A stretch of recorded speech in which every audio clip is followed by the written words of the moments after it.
my gosh, you guys, that party was the most fun. So I did not want to go at all because I don't like social things and people and all this stuff. Oh, it's too much. But I freaking adore the people that work at the library, first of all. And second of all, I basically decided tonight that I love them even more than I thought I loved them. We have loads of similar hobbies, obviously reading, duh, but also Switch games. Oh my gosh. First of all, I didn't know that our library had a Switch collection. And second of all, I was giving Switch recommendations of wildflowers to all the people, and they are gonna try playing it now.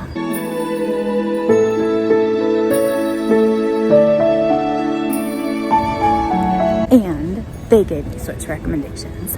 And I'm just like so excited that we have similar hobbies and that I can just chat it up with them and get Switch recommendations. The other thing, so I was talking to our children's librarian, and she was talking about how basically people don't really think very seriously about children's literature.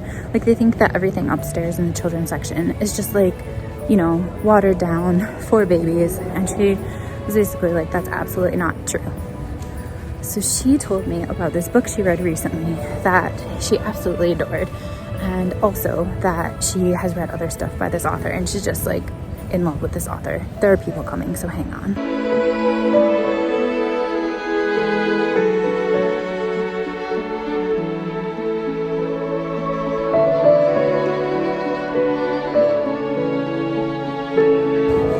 So anyway, she was telling me about this biography, or not really, I guess it was a biography about Charles Lindbergh.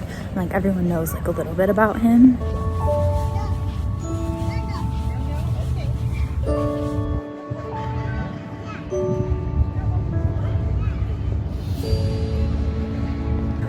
But the book is called The Rise and Fall of Charles Lindbergh.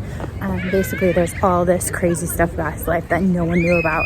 Like the rise of him, okay, that's cool. But then the fall and how badly things went, and how after he died, it was discovered that he actually had a secret family. It sounds like it would be an amazing Netflix show, or possibly like a documentary for adults. But this is a freaking children's book. So anyway, I was like, hey, can you remind me of this title? I'm gonna write it down. She's like, oh, we can go get it now. So we went up to the children's section after hours when it was all dark.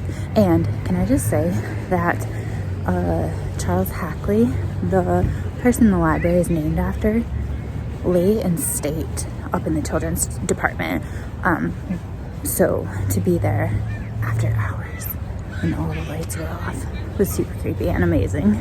So anyway, we went up, we got the book, we looked at the Switch games that were currently available, and basically it was the best time.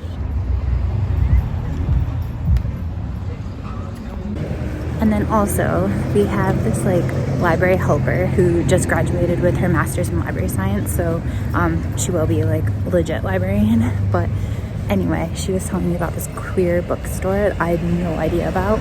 I don't know if it's completely queer or just queer friendly, but I'm really, really excited to check it out.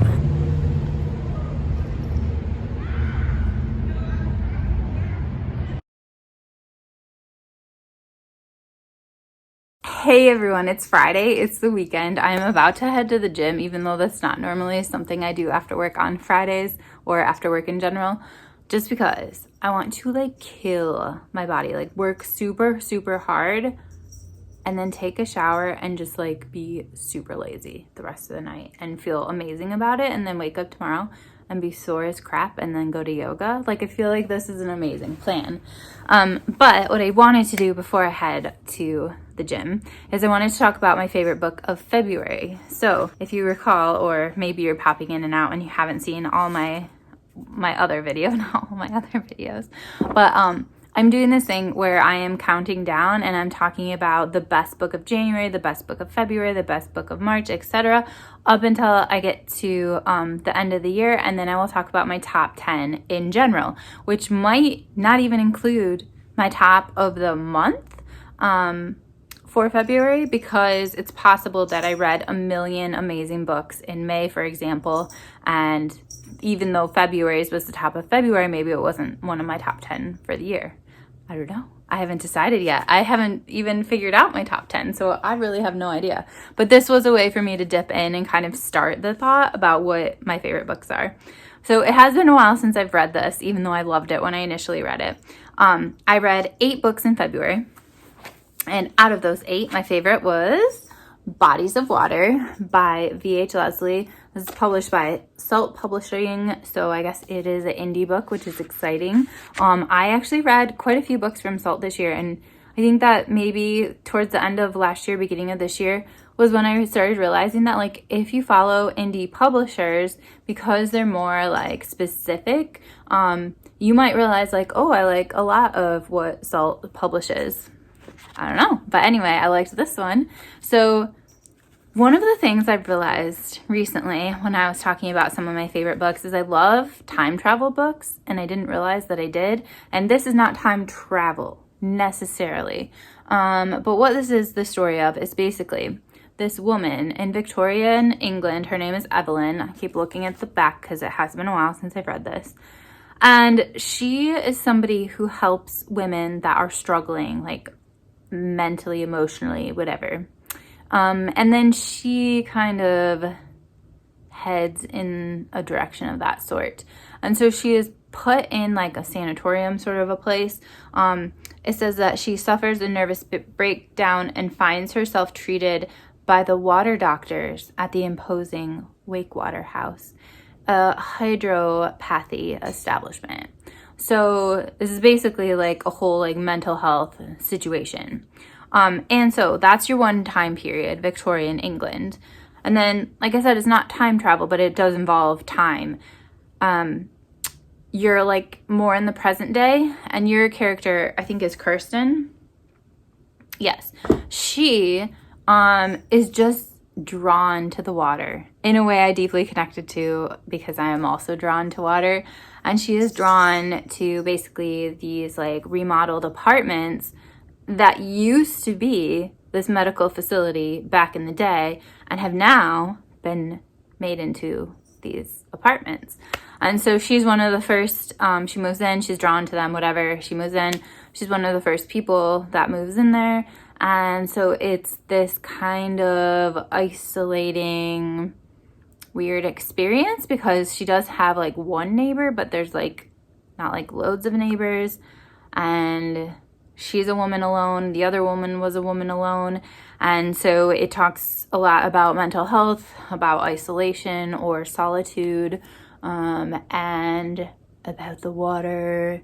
And I just remember it being like profound on a lot of different levels, and also that I connected to it because I am somebody that thinks a lot about place and about who inhabited places before I did, and also about what spaces were used for before their current purpose, because a lot of buildings have different purposes. Like there's this building I come back to in my dreams quite a bit, which is a bit creepy, and it's this old civic center that changed into apartments, and I used to live there in the apartment. So I don't know why that keeps coming back to me, but I remember when I lived there, I always felt like this, I don't know,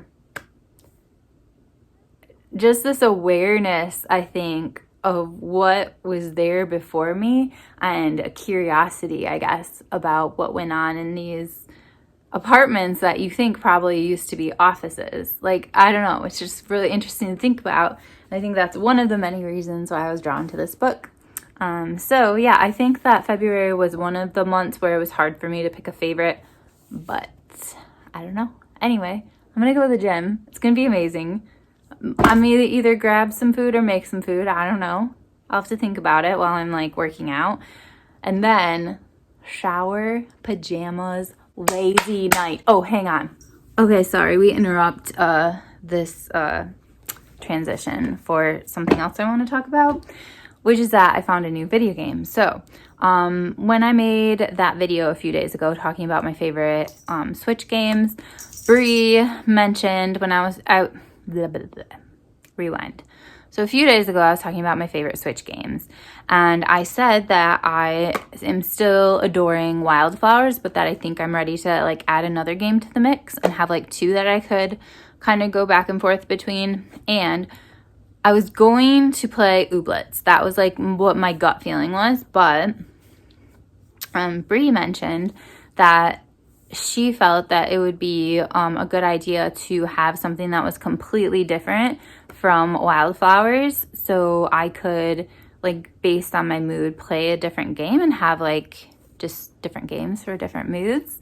So I ended up picking up, well, not picking up because I already had it, but picking out one that I already had that to me felt different, but that I didn't really know much about. You guys, I'm already obsessed. So it's called Life is Strange True Colors. I recorded myself playing it a little bit yesterday, but I'm sure I can't put it in this video without like different sound because I don't want to get copyright claimed or whatever. But the graphics are incredible. The sound is incredible. Like, I actually would listen to the music from this in real life. But the story essentially is you are this person, I forgot what her name is, Alex. And she's been living in a group home for a really long time. She was like a foster kid and had been living in this group home. And it opens with like a scene of her talking to like a therapist of some sort, basically preparing for the fact that she is going to be leaving this group home that she has spent a lot of time in. And the psychologist is just talking over like, what are your plans? Like, where are you going? And she's sharing that she's going to live with her brother and that she's hoping to work in this bar that he works at, and, you know, just kind of see what happens as far as jobs, because she's like an adult now. But that's kind of her plan. And then the psychologist is like, so it sounds like you're going to be around people. And just like said it in a way where you're like, what's wrong with her being around people? Like, do you have no faith in her? Like, what the heck is going on? And then Alex is like, yeah, okay, yes, I will. And then basically all of a sudden you're her with like this huge like rucksack on, and you were told that you have to meet your brother at this bridge. So like, that is your job, is you just walk to this bridge, and there's like beautiful music playing and just beautiful scenery. And like, basically, I don't want to say more about what happens because already I know a lot more than when I started, because you're uncovering Alex's story as this goes on.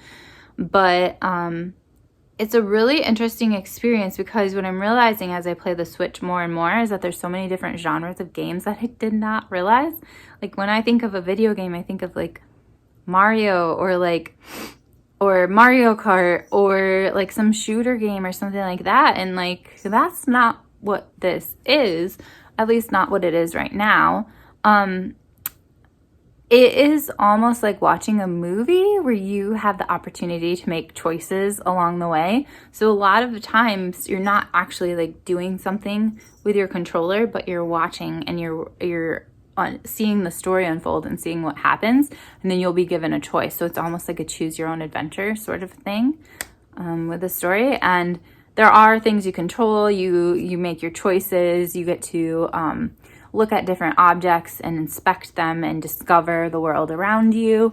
The reason that this is called True Colors is because you can like look at people and kind of see like an aura around them, which plays into it a bit more. I'm like hardly very far in, but I already know a little bit more than I want to tell you guys if you want to go in like completely blind. But yeah, it's just like a really, really, really cool game. I think it takes place in like, oh, it actually, rewind, it's in Colorado, but it's still just like beautiful scenery with like mountains and like, I was already in like a record store, like just a really cool town that you're in during this story. And I'm loving it. So that is what I want to do tonight. go to the gym, eat food, take a shower, be lazy, play this video game, read some books, listen to some Christmas records, listen to Spotify, which I never did before, and now maybe I can have a cool Spotify playlist for next year. But also I heard Spotify did a bunch of shady stuff recently, so now I don't even know. Like, where do you get your music from? Spotify, they're shady. Apple, they're shady. Anyway, I'm gonna go to the gym and I will just have cozy stuff the rest of the day, and I will check in with you tomorrow. Bye.